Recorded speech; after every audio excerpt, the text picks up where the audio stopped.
Guys, welcome to our new mini and silly blog. আজকের দিনটা অন্যরকম ছিল। সারাদিন বৃষ্টি পড়েছে। আমি সকাল থেকেই খুব হ্যাপি ছিলাম, জানি না কেন। রবিবারের পর আজকে আমি এত খুশি ছিলাম, কোনো কারণ ছিল না। হয়তো সেজে গুজে গেছিলাম। ও হ্যাঁ, আর একটা বিষয় হচ্ছে, আমি আজকে নতুন চশমা পরে গেছিলাম। তো আর আজকের ওয়েদারটা বেশ সুন্দর ছিল। বৃষ্টি পড়ছিল সকালবেলা, ঝিঝির করে, সেটা বেশ ভালো লাগছিল। সকালে সকালে ভালো লাগছিল, হ্যাঁ, সারাদিন বলিনি। তো সকালে ভালো লাগছিল।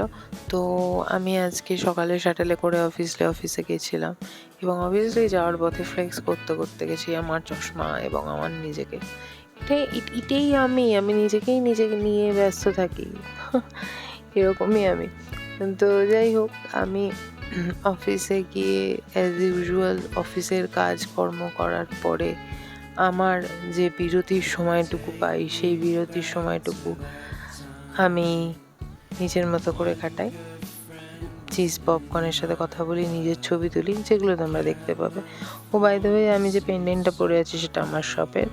তোমরা যদি নিতে চাও অবভিয়াসলি আমার শপ থেকে নিতে পারো, আমি লিঙ্ক দিয়ে দেবো এবং ছবিও দিয়ে দেবো পেন্ডেন্ট পরা আমার। সো টেক কেয়ার গাইজ, দেখা হচ্ছে নেক্সট ভিডিওতে। অ্যান্ড এই ভিডিওটা আমি শেষ করছি কচুরি দিয়ে। আজকের বৃষ্টির ওয়েদারে আমি কচুরি খেয়েছি।